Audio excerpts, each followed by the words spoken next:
tidak menemukan permasalahan dia tak menemukan, istilahnya tidak menemukan kebenarannya, dipertanggungjawabkan kepada Tuhan Yang Maha Esa. Apa bentuk mempertanggungjawabkan kepada Tuhan Yang Maha Esa? Maka sembahlah Allah. Berusaha bagaimana supaya mendapatkan petunjuk, entah dari mimpi atau dengan tanda-tanda secara langsung. Apakah mampu orang-orang yang mengaku dekat diri kepada Allah seperti itu? Sesungguhnya tidak cukup. Pada membongkar tentang hidayah tidak cukup. Karena Allah bisa memberikan petunjuk kepada siapa yang dikehendaki. Maka jika betul-betul umat Rasulullah bisa dibuktikan yang ada pada Indonesia ini. Karena ada yang melalui Taurat, ada yang melalui Zabur, ada yang melalui Injil. Untuk dalam suatu musyawarah mencapai mufakat. Jadi permasalahan tentang Habibena, benar dan salahnya seseorang itu, maka bukan hanya kelompok-kelompok diri sendiri saja. Maka terimalah masukan-masukan dari keyakinan-keyakinan yang lain. Lah itulah sifat perilaku Rasulullah. Bukan ngumpul menyelesaikan permasalahan itu sama dengan satu keyakinan, yaitu melalui Al-Quran. Tidak. Kalau memang betul-betul menjalankan perintah Allah, tidak bisa dijalani sendiri. Yang namanya ulama urusatul anbiya itu ada ijma. Yang dikatakan ulama itu jangan mengambil dari orang baik satu keyakinan. Tidak. Karena Taurat itu hasil karya Allah. Zabur hasil karya Allah. Injil hasil karya Allah. Kalau memang masih ada di dunia ini orang yang mempunyai keyakinan seperti itu perlu diundang. Itu perlu disatukan. Karena sudah sangat jelas Allah Ta'ala memberikan petunjuk kepada siapa yang dikehendaki. Ada kisah tentang kewalian. Karena dirinya merasa wali, minta hujan tak akan turun. Ada yang tak ketahuan kewaliannya. Karena suatu kampung itu sudah hancur sifat perilakunya. Bisa jual beli dirinya. Ternyata dia mendapatkan petunjuk 4 wali itu. Kalau memang engkau menginginkan apa yang diinginkan untuk dirimu dan untuk umat-umatmu, pengikut-pengikutmu, maka kau harus mendatangi ini. Itu cerita dongeng, tapi itu bukanlah dongeng, melainkan kenyataan. Maka nang Indonesia sekocak Pancasila ini bener. Yang dikatakan ketuhanan yang Maha Esa itu jangan sampai seperti pandangan seseorang. Tuhan yang Maha Esa itu sesuai dengan syariat Islam. Yang dikatakan syariat Islam itu mengikuti aturan Allah. Maka hasilnya Islam. Bagaimana aturan Allah yang menyelamatkan? Begitu ada pengikutnya. Dan pengikutnya itu sifat perilakunya baik. Meskipun mengaku umat Rasulullah, ternyata pengikutnya itu asal-asalan. Kalimatnya itu berubah menjadi kalimat teror. Istilahnya doktrinan. Maka terjadinya jahat.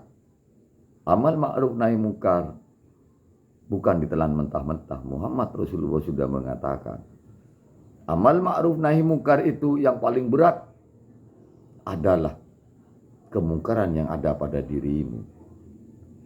Maka, wahai para sahabat, engkau membela agama Allah, aturan Allah itu masih tidak begitu dahsyat. Suatu saat yang terdahsyat itu memerangi hawa nafsu. Seperti bisa dikatakan sekarang. Yang baik dan yang salah sama-sama bersenjata ayat, hadis, memakai dari Al-Quran dan kalimat Muhammad. Tapi penelannya bukan dengan perilaku, melainkan merasa benar sendiri. Kebenaran seseorang itu tidak bisa dilihat dari sendiri atau dari satu kelompok. Kalau satu kelompok itu bisa dihargai oleh kelompok-kelompok lain, maka kebenaran itu yang hakiki. Kalau kelompok-kelompok itu masih ingin menyerang kelompok lain, maka perlu dipertandatanyai. Karena ajaran Islam, ajaran Rasulullah itu sebenarnya bukan peperangan, melainkan diperangi. Makanya di Indonesia ini merasakan diperangi negara. Karena negara ini memakai Pancasila dasar negara. Dan UUD 45 aturan yang keluar dari sana. Dan itu ditelan mentah-mentah. Wong sejarahnya ulama-ulama yang dekat kepada Allah. Untuk merumuskan seperti itu bukan dengan dibantu oleh alat canggih, melainkan lebih canggih dari alat canggih. Karena isinya betul-betul bersemedi, tidak asal-asal keluar. Makanya yang paling berat memimpin negara ini sudah bersumpah. Bumi, air dan kekayaan alam yang terkandung di dalamnya memang dikuasai oleh negara. Negara itulah yang namanya khalifah. Dan khalifah itu bukan hanya presiden saja, menteri-menterinya khalifah. Keamanannya khalifah. Karena keamanannya itu menjalankan dengan agar supaya tidak direbut orang lain. Makanya kalau tidak terjadi dan tidak terbentuk, karena pribadinya itu pemikirannya kotor. Itu bukan didapat dari ajaran Islam saja.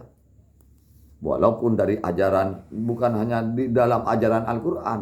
Meskipun belajar dirinya dari Injil, di dalamnya ada budi pengerti. Belajar dari Taurat, di dalamnya ada pengertian tentang budi, tentang keberadaban, adabnya. Begitu pula Zabur. Semuanya itu memang dari Allah. Dan yang merasa memahami tentang Al-Quran, karena di dalam Al-Quran memang ada suatu keterangan. Zabur, Taurat, Injil, dan Furqan dikatakan Al-Quran. Maka jangan sembarangan kalau tak paham itu. Pas digambarkan Injil, Taurat, Zabur itu orde lama kalau digabungkan dengan akal. Sedangkan Al-Quran ini orde baru. Kalau memang masuk kepada akal semua, meskipun Al-Quran tak akan bisa dipakai karena ada keterangan. Suatu saat Al-Quran tinggal tulisan dan bacaan saja karena perilakunya itu sulit. Begitu dirinya hafal, begitu dirinya didengar kata-katanya, toh pada akhirnya mencetuskan aturan yang keluar dari akal pikirannya sendiri, padahal akal itu nafsu. Kelak kalau diceritakan, apakah ada yang bisa lari dari siksa? Mengapa kok ada surat Al-Fatihah? Dan di dalam surat Al-Fatihah itu permohonan agar supaya tidak dimasukkan golongan-golongan orang yang dolim. Siapakah yang dolim itu? Orang yang jahat. Lisannya memakai Al-Quran, lisannya bertakbir, tapi untuk kepentingan dirinya menguasai dunia. Itulah Dajjal. Pecinta dunia itu kayaknya pecinta akhirat.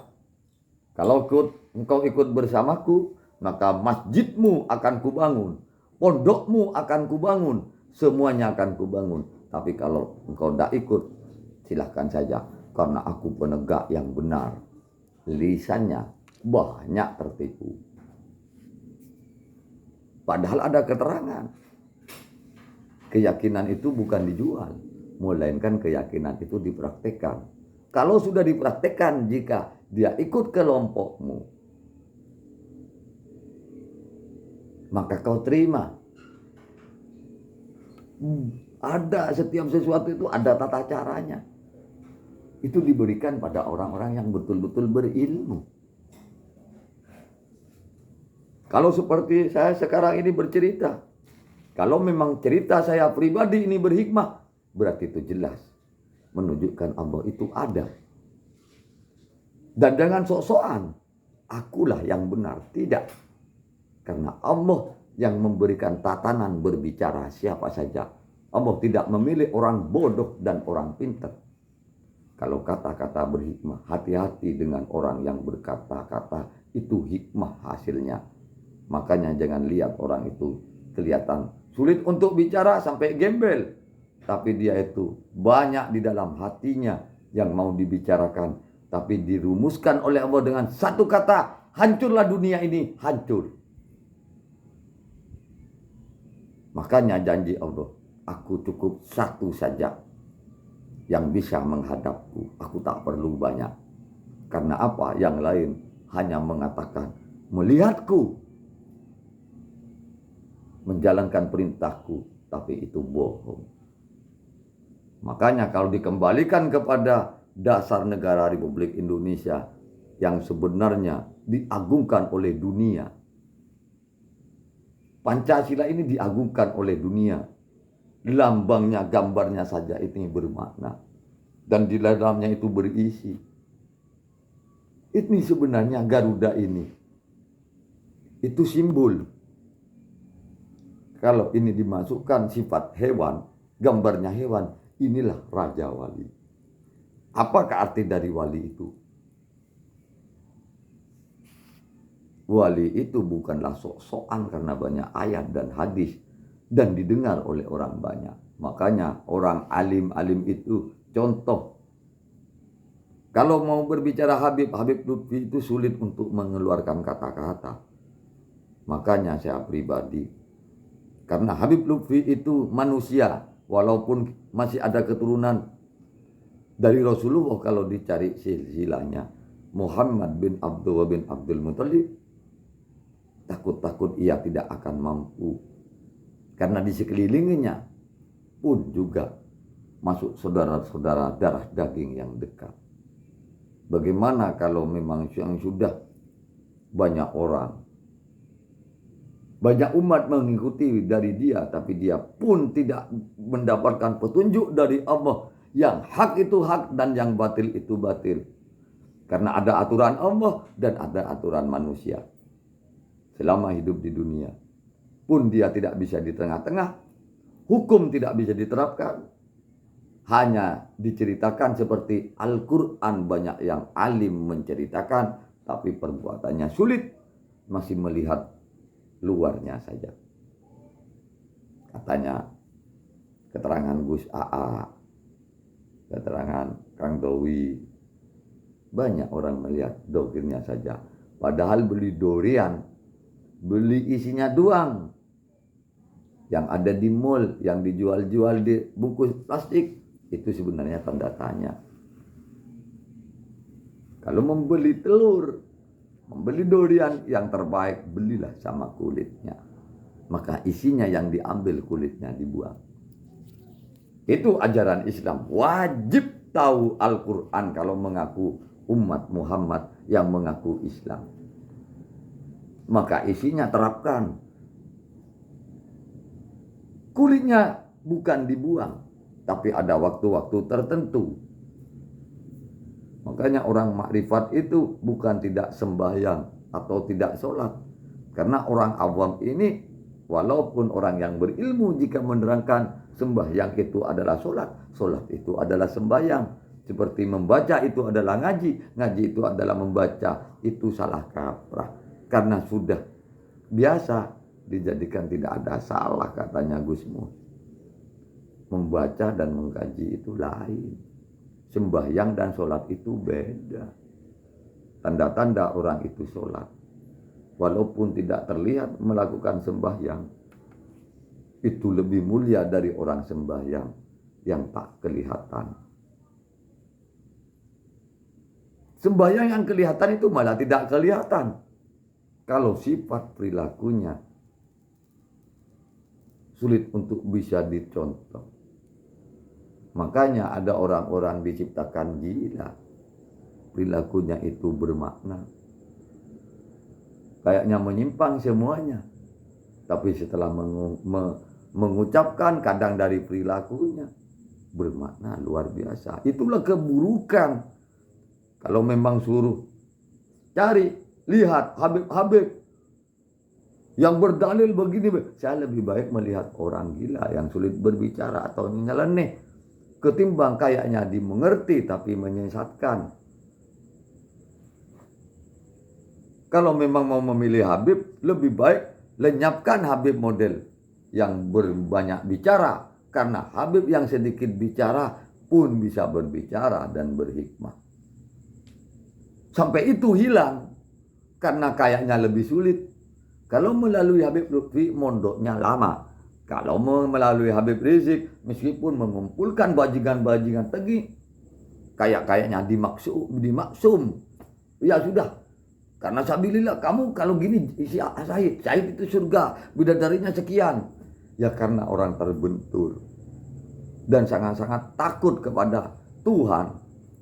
Tuhan itu bernama siapa saja. Karena Tuhan itu betul-betul kuasa dunia akhirat. Malas untuk mengkaji. Tapi setelah tua dia berpikir, kepingin sikat seperti makanan. Maka merasa sikat, jadi berbuat sesuatu yang tak peduli. Ada memang dapat bayaran, tapi ada yang tak dapat bayaran sekali. Karena terdoktrin dari kata-katanya. Dirinya bodoh, pandangannya tidak begitu luas. Ternyata ada instan ini, kalau masuk Islam ternyata surga. Gimana? Polres bom, berangkat. Hotel bom, berangkat. Ngawur jadinya. Kalau dari tatanan bawah, tunggu dulu. Kalau dulu tidak seperti itu Rasulullah.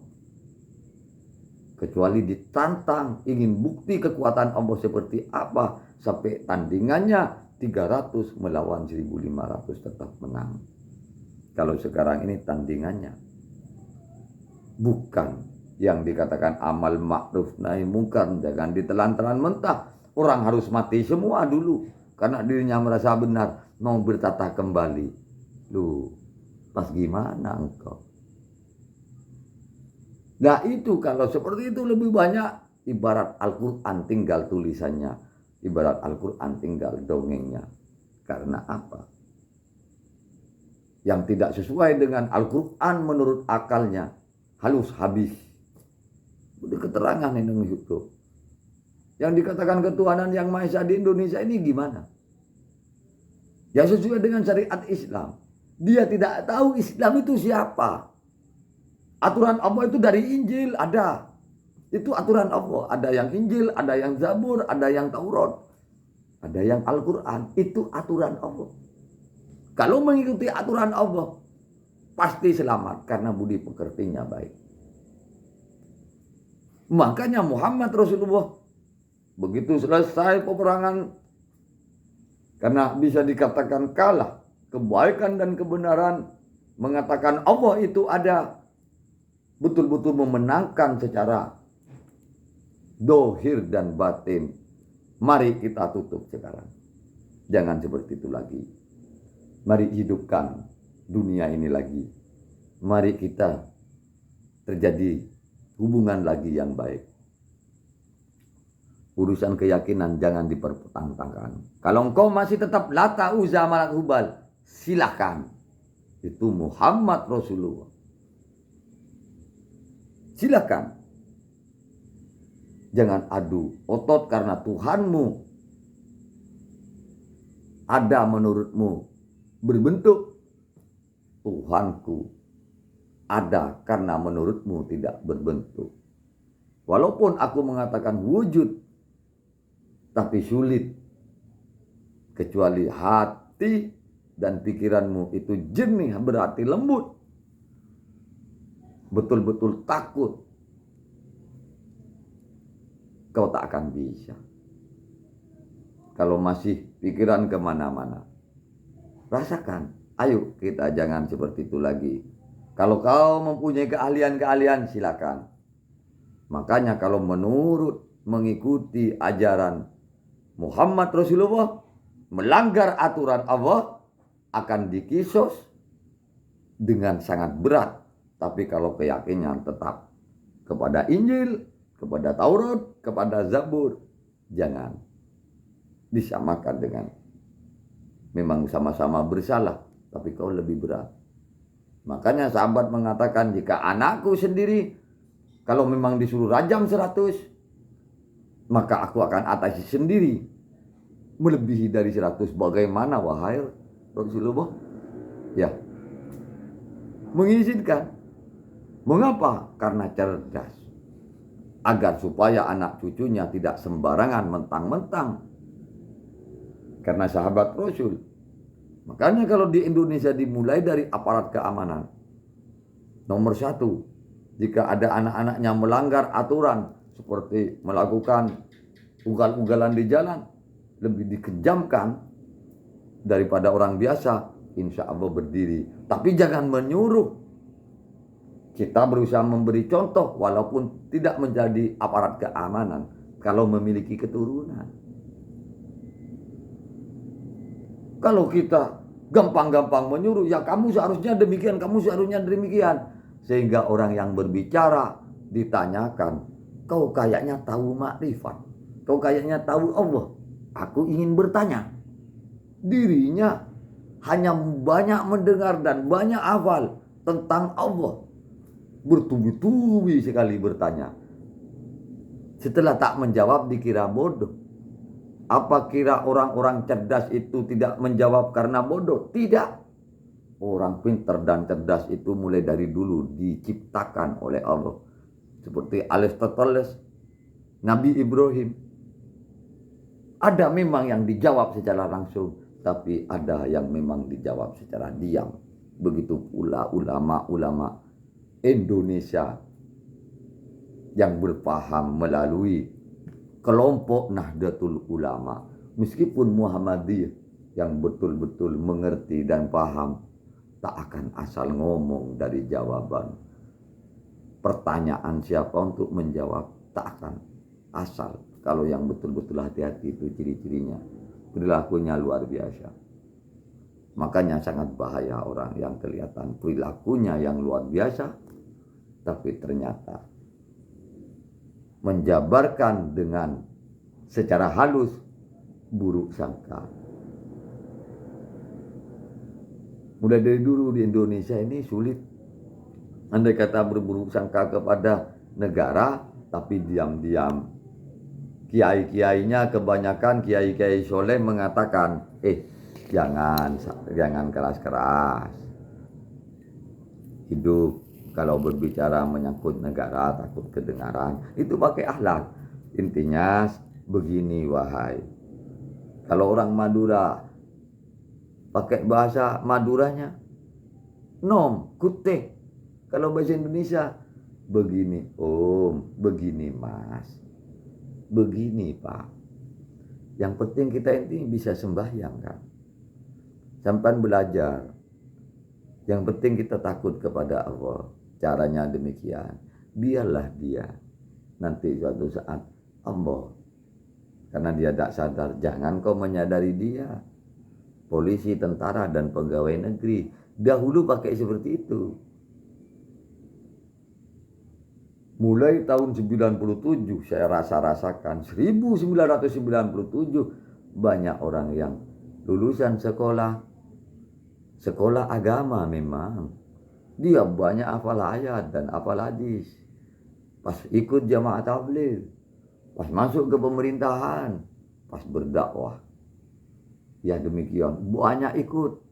Yang ikut malahan pegawai negeri, tentara, polisi banyak ikut. Dan akhirnya ikut-ikutnya sampai sekarang pas gampang menyalahkan. Itu sebenarnya karena salib. Didahului melalui tikungan. Sehingga kayak-kayaknya fasih Islam. Gampang Banyak memang polisi, tentara itu menyalahkan. Ya memang karena memakai ajaran Islam ini dengan akal ayat hadis yang dipakai, akal ayat hadis itunya sendiri. Tidak belajar huruf. Apakah ditelan mentah-mentah? Wong huruf ini merujuk kemana? Ini merujuk kemana? Itu per huruf. Jangan sembarangan. Agar supaya bisa memahami keyakinan-keyakinan yang lain. Makanya Gus Dur itu pun, apa dia pernah belajar Injil, Taurat dan Zabur. Itu memang kekasih Allah. Dia bisa menjabarkan isi Taurat, Zabur, Injil, sehingga dia berani masuk. Dikira dikira pendukung Kristen atau orang Kristen atau ya dia tidak tahu, dikira saya dari kecil sama orang tua diajari tentang Islam. Tapi di dalam Islam ini saling menghargai. Hanya saya dikira bahwa itu sebenarnya Kristen, bagaimana kok begini? Ya biarlah yang orang Islam menilai saya, ya karena tidak tahu saya. Kalau orang Kristen, Hindu, Buddha dikira saya itu cocok kepada agamanya, karena dia tidak tahu saya. Gitu aja repot. Sudahlah, ada usah marah, biarkan. Makanya kalau sudah tiada, dia ternyata siapa? Dia bukan Muhammad bin Abdullah, tapi dia tahu sifat perilaku Rasulullah, bukan bercerita, melainkan berperilaku, dan keluarlah sebagian bahasa-bahasanya. Walaupun bukan berbahasa Arab, tapi bahasanya dimengerti. Itulah bahasa Allah. Apalagi memang paham bahasa Inggris, bahasa Perancis, bahasa Jawa, bahasa Indonesia. Itulah yang namanya firman Allah. Bahasanya dimengerti. Maka meskipun orang bodoh di Madura, di Jawa, Ngarit, tapi mengerti tentang jalan kepada Allah, yang orang menilai makrifat, itu didengar sama orang. Dan tak mau dikatakan kiai, dan tak ingin memiliki santri, tapi tamunya datang. Tiada henti. Mengajarkan apa? Ya sudahlah, jangan buruk sangka. Ya sudahlah, jalani bersama. Nanti dia itu akan ketahuan. Kan seperti itu. Bukan ya kalau begini, wah kacau. Di dalam pemerintahan dari dulu sampai sekarang. Sekarang malah bukan gampang, lebih berat lagi. Karena sangat mengatakan dirinya Islam. Karena bukti sembahyang. Karena bukti hafal Quran. Itu masih bukan bukti. Kalau memang hafal Quran, apakah Al-Quran itu, apakah salah jika orang ngasih seperti Syekhona Holil Bangkalan? Kiai, saya sering kehilangan di sawah saya ini tanaman-tanaman Kiai. Bagaimana? Oh ya sudah kasih, ya ini mau minta syaratnya supaya tidak hilang. Dikasih. Sidun koma. Ternyata keesokan harinya kok ada orang, Kiai, di sawah saya ada orang. Siapa suruh pergi, tidak pergi-pergi. Siapa Kiai? Wah, kamu kan kehilangan. Dialah yang mencurinya. Loh, dia ada ambil Kiai. Iya, kamu minta apa yang dia? Ya saya itu, ya disuruh Kiai, disuruh nulis. Zaitun koma. Loh, kan dia berdiri kan? Ya suruh pergi. Tidak bisa. Ya kamu kan suruh pergi sendiri. Kamu kan dikasih saya. Maka sekarang suruh pergi. Kalau memang kamu suruh pergi. Kamu katanya ingin tahu. Apa mau dibunuh? Kan tidak mungkin. Ya tidak Kiai. Ya sudah suruh pergi. Ya tambah jangan macam-macam lagi ya. Ya datang. Kamu pergi. Jangan macam-macam lagi. Ya pergi. Sampai mati dia itu takut. Karena apa? Apakah dia dibid'ahkan? Apakah dia disalahkan?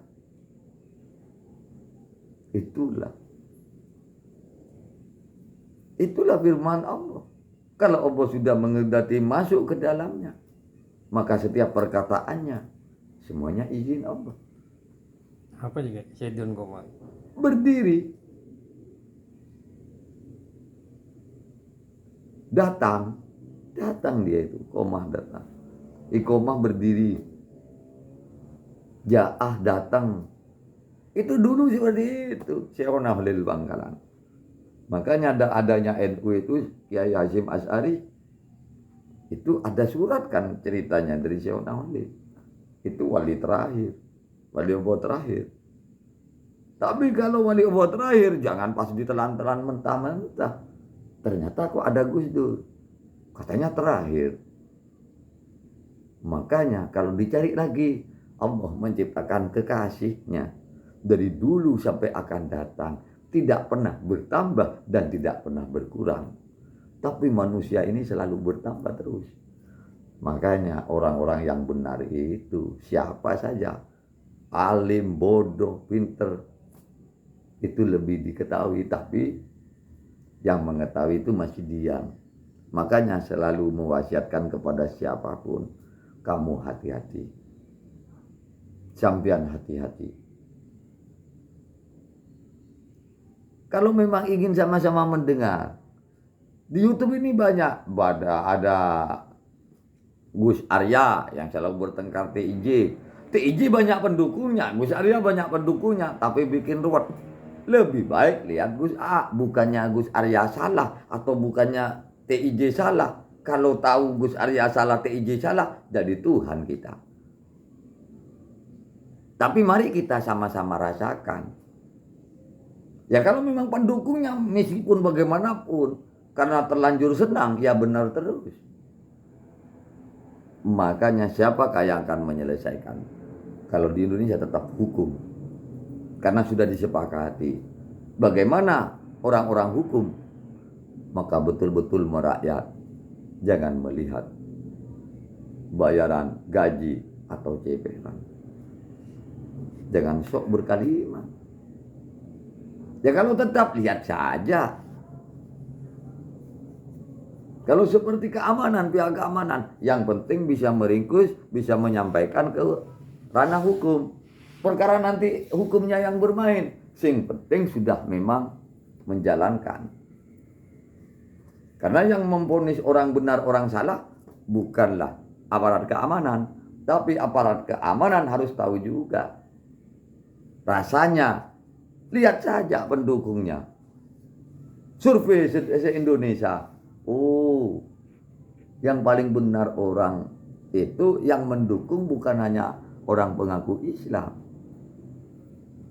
Lain keyakinan, bila banyak mendukung, itulah yang benar.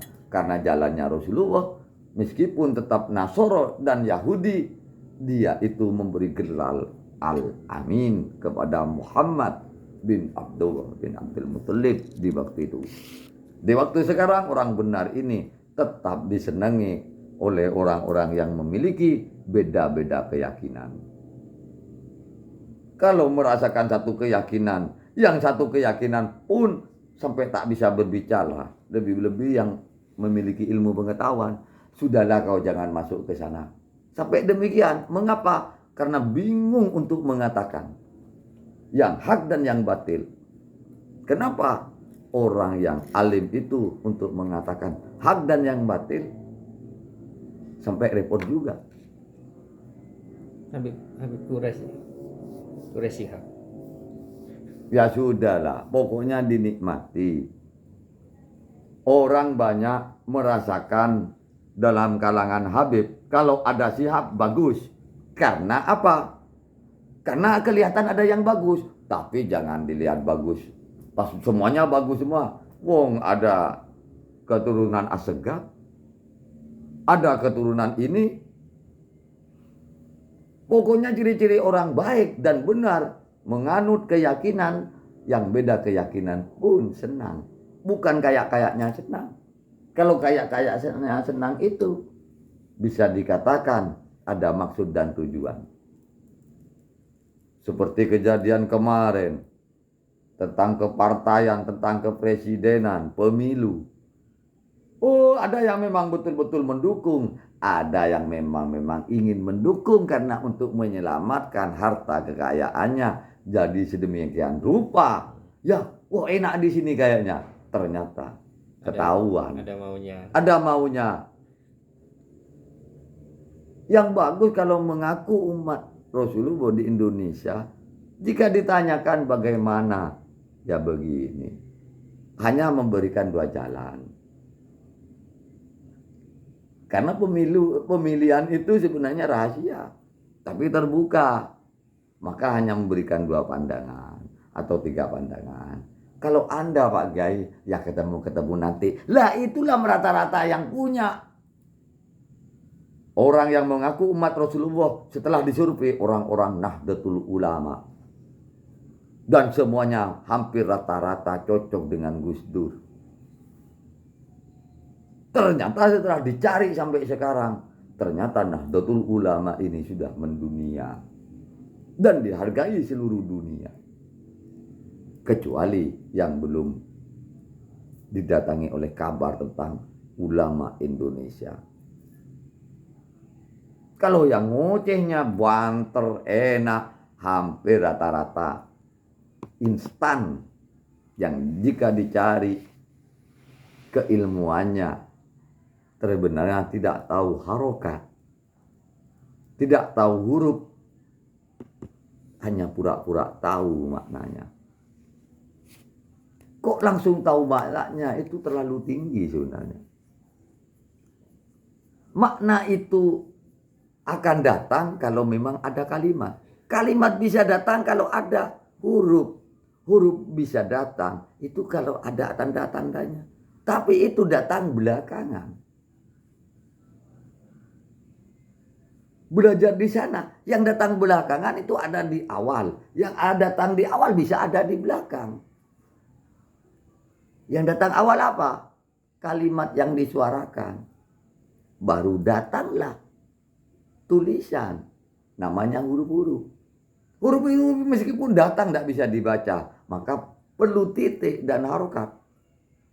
Sehingga di sana itu jenuh untuk merumuskan. Maka kalau memang tahu kalimat,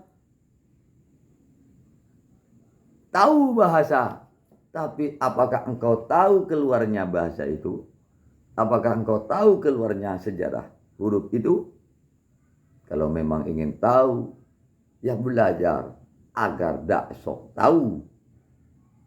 Yang sok tahulah keburu-buru. Benar keburu-buru kiamat, tapi takut kiamat tak mau kebenaran. Buru-buru ingin benar, ingin baik, tapi ada kebenaran dan kebaikan tidak mau.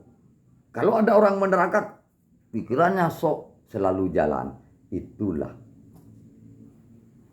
yang namanya iblis, merasa dirinya dapat pengetahuan karena buku dari sana digabungkan sendiri. Setiap ada orang sehingga tambah bingung. Datang lagi yang hebat. Contoh, kalau memang Abdus Somad itu luar biasa ilmunya, setelah turun Ar-Razi Hasim, apakah masih mau mendekatkan Abdus Somad? Makanya jangan terlalu cinta kepada manusia. Pun bisa lenyap kalau sudah ada lagi. Ada lagi luar biasa. Sabar, santai. Allah kaya, bakal ada lagi yang lebih baik lagi. Apakah tidak baik Abdul Somad? Baik. Mengapa jadi tidak baik? Negara yang dimusuhi. Muhammad tak mengajarkan memusuhi negara. Tidak suka sama negara. Pindah dari negara itu. Dulu tanpa ada negara, yang ada kerajaan. Ya pindah dari kerajaan itu. Itulah sifat perilaku Muhammad. Jadi sekarang kebenaran sudah jangan diutik-utik lagi. Biar diam yang namanya Gus Aa. Biar diam yang namanya Kang Dowi Wong Deso. Mengapa dia itu berbicara? Siapa yang menyuruh? Karena banyak yang berbicara. Sok benar. Setelah dia berbicara, Mengapa kok tidak berani ada yang menyalahkan Gus AA? Kelihatannya orang kere, orang rendahan, tidak ada di pemerintahan. Dan tidak terasa tak menjadi pengaruhnya orang banyak. Seperti Kang Dowi. Makanya Allah berjanji, ada orang yang memang tak ditimbulkan. Tapi kalau sudah dijabarkan oleh Allah, maka yang timbul akan tenggelam, yang tenggelam akan ditimbulkan.